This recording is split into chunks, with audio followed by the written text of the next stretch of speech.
వార్తల్లో ముఖ్యాంశాలు. నగరంతో పాటు జిల్లా వ్యాప్తంగా కోవిడ్ శరవేగంగా వ్యాపిస్తుంది.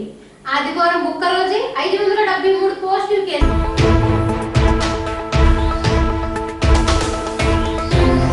రాష్ట్ర పశుసంవర్ధక మత్స్యశాఖ మంత్రిగా బాధ్యతలు స్వీకరించి సిదిరి అప్పలరాజు ఆక్వా అథారిటీపై తొలి సంతకం.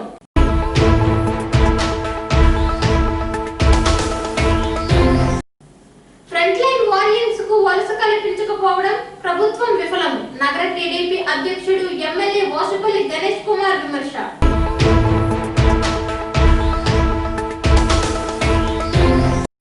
విశాఖలో యూనివర్సల్ స్పెషాలిటీ హాస్పిటల్ కేంద్రంగా పిల్లల అక్రమ రవాణా. హాస్పిటల్ ఎండి డాక్టర్ నమ్రతతో పాటు మరో 4 అరెస్టు చేసిన సిపిఆర్కే మీనా.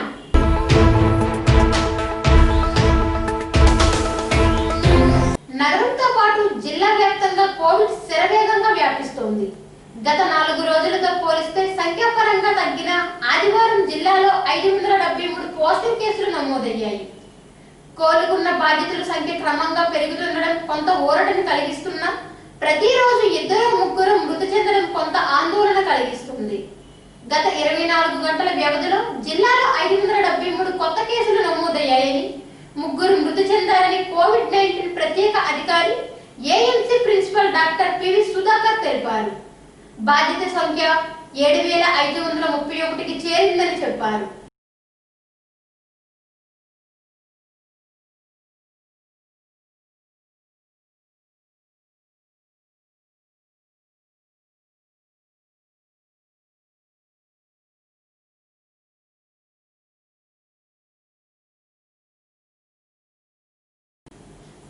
ఉత్తరాంధ్ర జోలికి వస్తే ఉపేక్షించేదే లేదని రాష్ట్ర పర్యాటక శాఖ మంత్రి ముత్తంశెట్టి శ్రీనివాసరావు నర్సాపురం ఎంపీ రఘురామకృష్ణంరాజుకు హెచ్చరించారు. ఆదివారం ఆయన మీడియాతో మాట్లాడారు. సీఎం వైఎస్ జగన్మోహన్ రెడ్డి భిక్షతోనే రఘురామకృష్ణంరాజు ఎంపీగా లోక్సభలోకి అడుగుపెట్టారనే విషయం గుర్తుపెట్టుకోవాలని సూచించారు. సీఎంపై విమర్శలు తగదన్నారు. విశాఖ రాజధాని విషయంలో జోక్యం వద్దన్నారు. కులం లేదు, మతం లేదు, పార్టీ లేదు, ఏం లేదు. మీ పార్టీ వాళ్ళకి వచ్చింది, మా పార్టీ వాళ్ళకి కూడా వచ్చింది. మా పార్టీ ఎమ్మెల్యేలకు వచ్చింది, ఎంపీలకు వచ్చింది, మంత్రులకు వచ్చింది. మరి దయచేసి పార్టీ నాయకులకు కానీ, కార్యకర్తలకు కానీ, ప్రజలకు కానీ మా విజ్ఞప్తి ఏంటంటే, దయచేసి కరోనా వచ్చినప్పుడు దానికి తగు జాగ్రత్తలు తీసుకుంటే మనం దాన్ని జయించవచ్చు. అంతేగాని ఇంటి దగ్గర ఉంటాం, వైద్యం చేయించుకోకుండా అని కొంచెం నిర్లక్ష్యం చేస్తే ఎలాంటి ప్రమాదాలు జరిగే పరిస్థితి ఉంటుంది. ముఖ్యంగా 60 సంవత్సరాలు దాటిన వారు ఈ కరోనా విషయం పట్ల జాగ్రత్తగా ఉండాలని విజ్ఞప్తి చేస్తారు. మరి ఇంకొక విషయం కూడా ఎలిగేషన్ కూడా చెప్పారు. ఇది కర్నూలు తీసుకెళ్లారు, ఆ కర్నూలులో కరోనా అంటుకున్నారు. అది జరిగి సుమారు 4 రోజులు అయింది.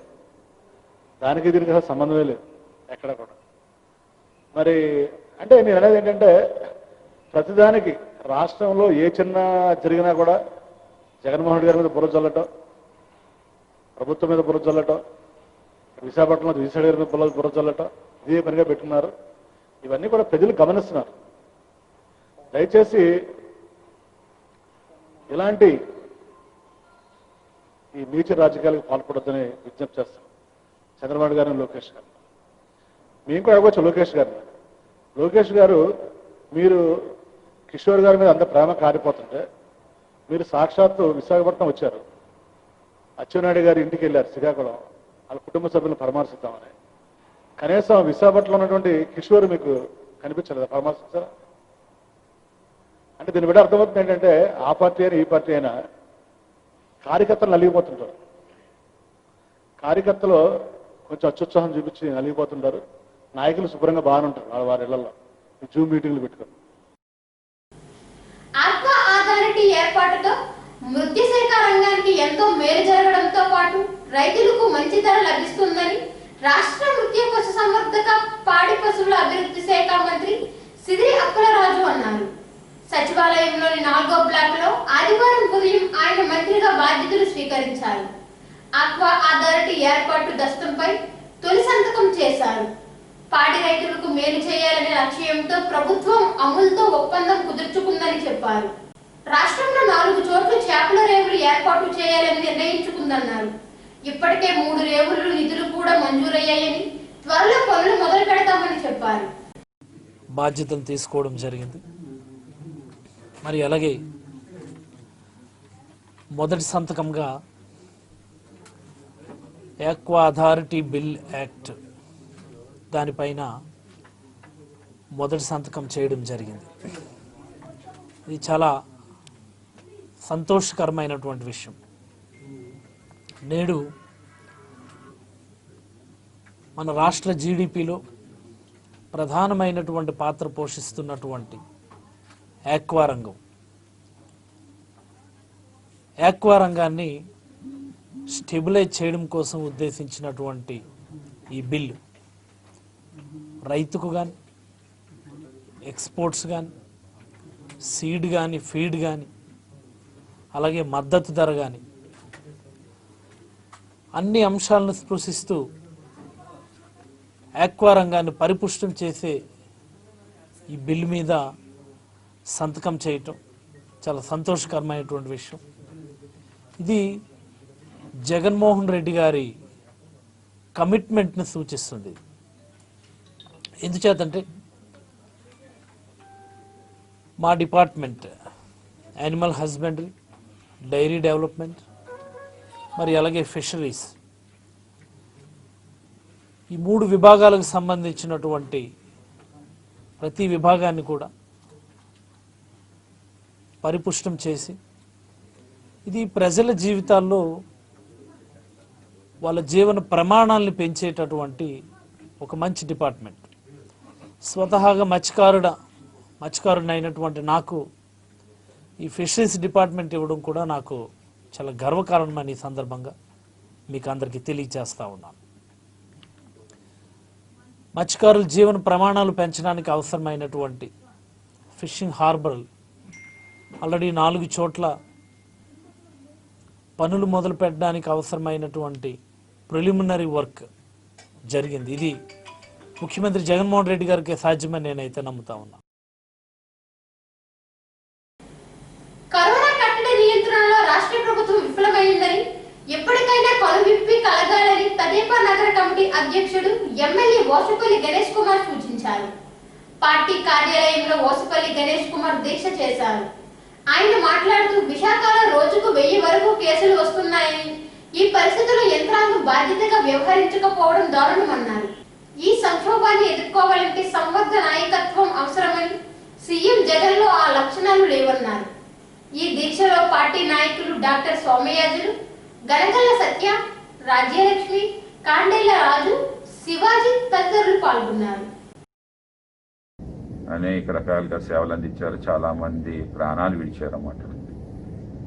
దేశ రక్షణ కోసం ఎలాగైతే ఒక జవాను, ఒక ఆర్మీ కానీ, ఎయిర్ ఫోర్స్, నేవీ సోల్జర్స్ ప్రాణాలు ఇస్తారో ఆ మాదిరిగా ఈరోజు మనకి వీళ్ళు కూడా ఒక వారియర్స్గా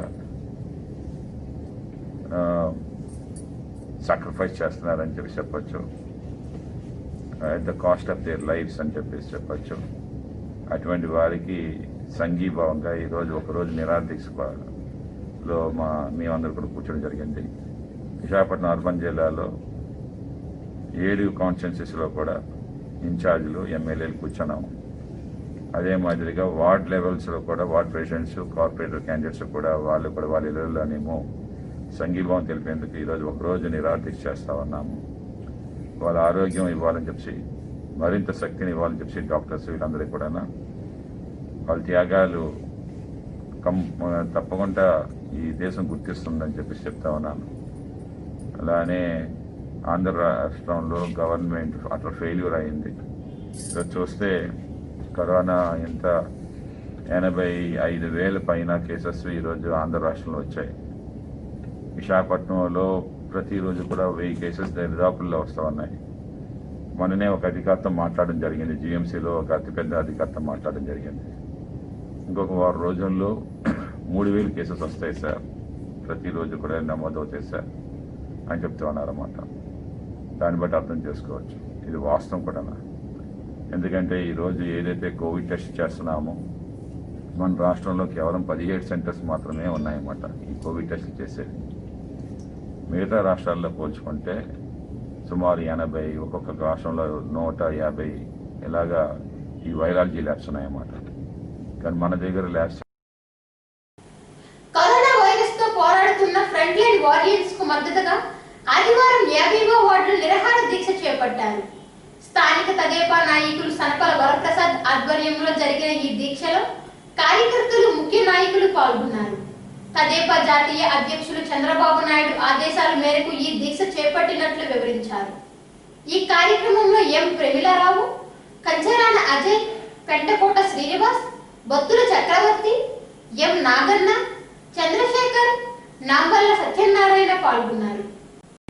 ఎక్కువ కరోనా కేసులు ఎక్కువగా జరిగాయి. ముఖ్యంగా నేను ఆ రోజు కూడా చెప్పాను, ఈరోజు ప్రభుత్వం మేరుకొని ఈరోజు గొడుగులు కొంచెం దూరంగా నిన్నటి నుంచి ఆ కార్యక్రమం మొదలెట్టారు. చాలా దురదృష్టకరం. మార్చి అనుకుంటే ఈరోజు గొడుగుల కార్యక్రమం నిన్నటి నుంచి పెట్టారంటే ఇంతవరకు కరోనాని ఎక్కడ అరికట్టారని నేను ప్రభుత్వాన్ని నిలదీస్తున్నాను. ఈ మధ్యకాలంలో నాకు రోజుకి 50 ఫోన్లు వస్తున్నాయి. ప్రైవేట్ హాస్పిటల్ కూడా ఖాళీ లేవు. నిన్న నేను కేర్ హాస్పిటల్కి వెళ్తే 75 బెడ్లు ఉంటే 87 పెంచారట. ఒక్క బెడ్ రిక్వెస్ట్ చేస్తే ఇన్ఫ్లుయెన్స్ చేసిన సుమారు మీరు నమ్మరండి, ఆదివారం వరకు ఖాళీ లేవన్నారు. మొన్న శుక్రవారం ఫోన్ చేస్తే ఏ హాస్పిటల్ 50,000 మినిమం కట్టమంటున్నారు. కరోనా కిట్లు లేవు. స్వీట్ మ్యాజిక్ షాప్ టర్నింగ్లో ఒక ఆవిడకి చాలా సీరియస్ అయితే డాక్టర్ బతికున్నారో లేదో చూడడానికి కూడా చాలా ఇబ్బంది అయిపోయింది. వాలంటరీకి నేను ఫోన్ చేస్తే ఆవిడ కరోనా అని ఆవిడ రావడం మానేసింది. ఎవరు మెడికల్ ఆవిడ బతికుందో లేదో కూడా తెలియట్లేదు. ఈరోజు ప్రజల్లో నా వరకు నేను చెప్తున్నాను, ఈ ఏరియాలో 18,000 మంది ఓటర్లు ఉంటే 1,000 మంది దాకా కరోనా వచ్చింది. మిగిలిన వాళ్ళు ఏమనుకుంటారంటే ఏమీ జరగదు అనుకుంటారు. చాలా తప్పు. ప్రభుత్వం దయచేసి రక్షణ కల్పించాలి. చాలా తీవ్రస్థాయి ఉంది. అదేవిధంగా ప్రజలు కూడా బయటికి వెళ్ళేటప్పుడు మాస్క్ ధరించండి. ప్రభుత్వం చేతులు ఎత్తేసేటప్పుడు, ఎందుకంటే పడకలు లేవు, ఈ మనం ఫెసిలిటీస్ చేయలేమని వాళ్ళే చేతులు ఎత్తేటప్పుడు ప్రజలు దయచేసి, నేను ఈరోజు చెప్తున్నా, రేపు రాబోయే సెప్టెంబర్ కాలంలో ఏ వ్యాధో తెలీదు, పాపం మామూలుగా మలేరియా, టైఫాయిడ్ ఏది వచ్చినా హాస్పిటల్కి వెళ్తే మీకు తీసుకునే పరిస్థితికి వచ్చాం మనం. అందువల్ల ఇంట్లో ఉండి శుభ్రంగా ఉండి బయటికి వెళ్ళేటప్పుడు మాస్క్ ధరించి సోషల్ డిస్టెన్స్తో దయచేసి ప్రతి ఒక్కరూ ఉండవలసిందిగా కోరుతూ, ప్రభుత్వం ఎవరైతే ఫ్రంట్ లైన్ వారియర్స్ ఉన్నారో, ముఖ్యంగా ఈ పారామిలిటరీ మెడికల్ సిబ్బందికి, అదే పోలీసులకి, పారిశుద్ధ్య కార్మికులకి, నర్సులకి, డాక్టర్లకి, వారికి ఎక్స్ట్రా అమౌంట్ ఇచ్చేనా వారితో పని చేయించవలసిందిగా ప్రభుత్వానికి ప్రత్యేకంగా కోరుతున్నాను. పిల్లల్ని విక్రయిస్తున్న ఓ ముఠాను విశాఖ పోలీసులు అరెస్ట్ చేశారు. విశాఖలో సృష్టి హాస్పిటల్ కేంద్రంగా ఈ అక్రమం సాగుతున్నట్లు గుర్తించారు. హాస్పిటల్ ఎండి సహా 6గురిని అరెస్టు చేశారు. విశాఖ నగర commissioner CP Meena, DCP-1 Aishwarya Rastogi ఆదివారం విలేకరుల సమావేశంలో వెల్లడించారు. Actually, in the month of June, we received a complaint from CWC that there is one hospital is called Universal Srishti Fertility and Research Center in Vizag is involved in child trafficking cases, on which on 24th June and 25th June 2 cases have been registered. On the preliminary inquiry has been done by CWC. Then after registering case, we have taken up investigation. In this investigation, we found that in 24th case, there are 8 accused are involved in this case, where what happened, one lady belonged to Vizag rural, she was deserted by the husband and she was having illicit relation with some neighbors and all. So she wanted to abort that boy and she came in contact to one of the Asha worker there. She told that I will arrange this pregnancy away from the village, and she brought her to Srishti hospital. There she gave birth of a male child. After immediately birth child, that child was handed over to the other people native of Calcutta, West Bengal. And their modus operandi is that generally what they do, they select the poor people, destitute people who can't bring up the children, or they are not in a position to take away, or they want to sell the child. So that type of ladies they are targeting. So in that process, this lady was came in their touch, and this Srishti Hospital MD, she has engaged some of the ASHA worker. In this case, that ASHA worker who bought here, his son-in-law is also involved. He is like an agent who is identifying such type of children and informing them. And there is another ASHA worker who helped in this case, and there is another doctor in absence of the A1, that is a Namrata, Dr. Namrata. There is another doctor who is taking care of the hospital. She is also involved. And another accused is Chandra Mohan Kari, who has bought, when this case has come out, that it has come to notice of the CWC or ICDS PO through one Anganwadi workers. So immediately that A1, what she tried, she contacted to the. గత కొన్ని రోజులుగా కురుస్తున్న వర్షాల కారణంగా ప్రముఖ పుణ్యక్షేత్రం తిరుమలలో జలాశయాలు జలకతో ఉట్టిపడుతున్నాయి. 5 జలాశయాలు 85% నీరు చేరిందని టీడీపీ అదనపు ఈవో ధర్మారెడ్డి తెలిపారు. అధికారులతో కలిసి అన్ని జలాశయాలు పరిశీలించారు. ఇప్పటికీ పాప విలాస డ్యాంతో పూర్తిగా వరద నీరు చేరిందని, గేట్లను ఎత్తివేయాలని అధికారులను ఆదేశించినట్లు మీడియాకు తెలిపారు. 5 డ్యాముల్లో పాపనాశనం ఫుల్ లెవెల్కి అయిపోయింది. కుమారధార 98% ఫుల్ అయింది. ఇంకా 2% ఈరోజు సాయంత్రానికి మోస్ట్ లైక్లీ ఇది ఫుల్ అయ్యే అవకాశం ఉంది.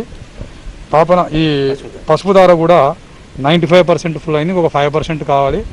అది ఒక 2-3 రోజుల్లో, ఇప్పుడు ఆల్రెడీ కచ్మెంట్ ఏరియాలో వర్షం బాగా పడింది కాబట్టి ఆ వాటరు ఇంకా 4-5 రోజుల్లో అక్కడికి చేరుకునే అవకాశం ఉంది. కాబట్టి ఆ 2 డ్యాములు కూడా ఇంకొక 1 వీక్లో ఫుల్ అయ్యే అవకాశం ఉంది. ఇది ఆఫ్ సీజన్, యాక్చువల్గా తిరుమలకు ఆఫ్ సీజన్ అయినా మనకు దాదాపు 85% ఆఫ్ వాటర్ స్టోరేజ్ మాకు ఎన్ని డ్యాములు 5 డ్యాముల్లో కలిపి 85% ఇప్పటికే నిండిపోయాయి. ఓన్లీ ఇంకా 15% నిండవలసి ఉంది. కాబట్టి ఈ 15% కూడా ఈ రకంగా ఒక 2-3 రోజులు కనుక వర్షం పడితే ఈ కచ్మెంట్ ఏరియాలో ఖచ్చితంగా ఈ 15% కూడా నిండిపోతుంది. ఇంకా అక్టోబరు, నవంబర్, డిసెంబరు సీజన్లో వచ్చినటువంటి వర్షం అంతా కూడా ఎక్సెస్ అయ్యి కిందికి వదలాల్సి వస్తుంది. నిన్న రాత్రి ఇది నిండడం జరిగింది. నిన్న రాత్రి 2-3 సార్లు మనం గేట్ ఓపెన్ చేశాము. తర్వాత ఇప్పుడు కూడా గేట్ ఓపెన్ చేస్తున్నాము. ఇన్ఫ్లోని బట్టి చూసుకొని ఆ ఫుల్ ట్యాంక్ లెవెల్ మెయింటైన్ చేసుకుంటూ ఎక్సెస్ వాటర్ను మనం కిందికి వదలాల్సి వస్తుంది. తర్వాత నిన్న రాత్రి నుంచే మేము స్టార్ట్ చేసాము ఇది. ఇక్కడ నుంచి పంపింగ్ కెపాసిటీ తిరుమలకు 13 gallons per day ఉంది. కాబట్టి మిగతా డ్యామ్స్ల నుంచి కూడా వాటర్ పంపింగ్ ఆపేసి ఓన్లీ పాపనాశనం నుంచి 13 gallons ఫుల్ కెపాసిటీ పంపింగ్ చేయమని చెప్పి నేను ఇంజనీర్లను ఆదేశించడం జరిగింది. కాబట్టి ఈ 13 gallons మనం కనుక పంప్ చేసుకుంటే కిందికి వదలాల్సిన వాటర్ కొంచెం తక్కువ అవుతుంది. కాబట్టి ఇది అలాగే ఉపయోగించాలని చెప్పి నేను శిష్టీకరణాలకు ఓబీసీలో జాబితాలో చేర్చాలని శిష్టీకరణాల సంఘం రాష్ట్ర అధ్యక్షుడు పోలు మహంతి ఉమామహేశ్వరరావు కోరారు. ఆదివారం డాబా గార్డెన్స్ బీజేఎఫ్ ప్రెస్ క్లబ్ లో నిర్వహించిన విలేకరుల సమావేశంలో ఆయన మాట్లాడారు. శిష్టీకరణాలు శ్రీకాకుళం జిల్లాలో అధికంగా ఉన్నారని, కార్పొరేషన్ చైర్మన్ పదవి శ్రీకాకుళం జిల్లాకు కేటాయించాలని కోరారు. నాయకులు బి జయప్రసాద్ నారాయణ, బ్రతి మహాంతి వెంకటరావు, సదాశివుని కృష్ణ, డబ్బీర్ సత్యప్రసాద్ పాల్గొన్నారు. శిష్టీకరణ కులానికి కలిపి ఒక ప్రత్యేకమైన కార్పొరేషన్ ఏర్పాటు చేసినందుకు ఈ దినం ఆంధ్రప్రదేశ్ శిష్టీకరణ ప్రముఖులు ఈ సంఘం తాలూకా సమావేశంలో గౌరవనీయులైన రాష్ట్ర ముఖ్యమంత్రి డాక్టర్ మన జగన్మోహన్ రెడ్డి గారికి కృతజ్ఞతాభివందనాలు తెలియజేస్తూ ఈవేళ ఒక ఏకగ్రీవంగా ఒక తీర్మానం చేస్తున్నాము. శిష్టీకరణాలని బీసీడీబీ జాబితాలో చేసిన ఘనత కలిపి అతని తండ్రి గౌరవనీయులు డాక్టర్ వైఎస్ రాజశేఖర రెడ్డికి దక్కింది. మళ్ళీ మా కోరిక మేరకు ఆయన బీసీ కార్పొరేషన్ ఏర్పాటు చేసి అందులో శిష్టీకరణ సంఘానికి కూడా సపరేట్గా ఒక కార్పొరేషన్, ఒక డెవలప్మెంట్ సొసైటీని ఏర్పాటు చేయడం వల్ల ప్రతి శిష్టీకరణ సంఘం వైఎస్ జగన్మోహన్ రెడ్డికి రుణపడి ఉంది.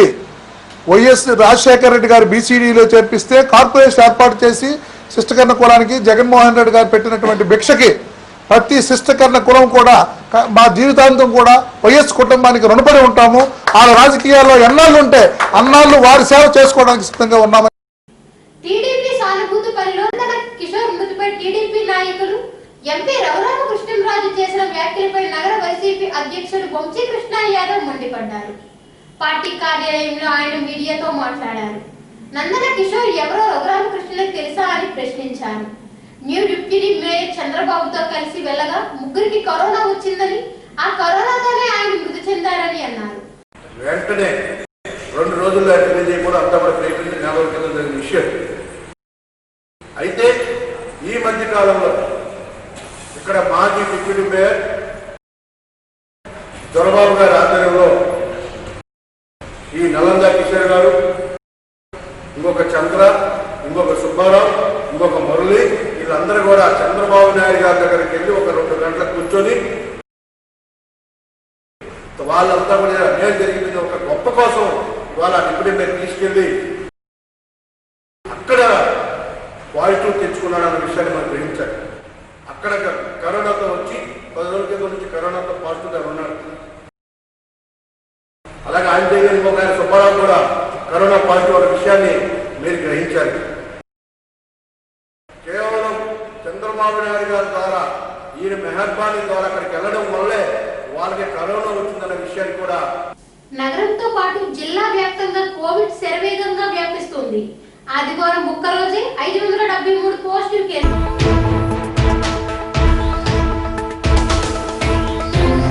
రాష్ట్ర పశుసంవర్ధక మత్స్యశాఖ మంత్రిగా బాధ్యతలు స్వీకరించి సిదిరి అప్పలరాజు ఆక్వా అథారిటీపై తొలి సంతకం.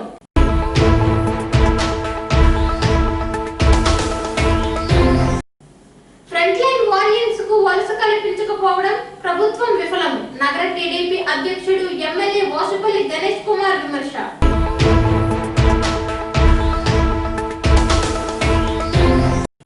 విశాఖలో యూనివర్సల్ స్పెషాలిటీ హాస్పిటల్ కేంద్రంగా పిల్లల అక్రమ రవాణా.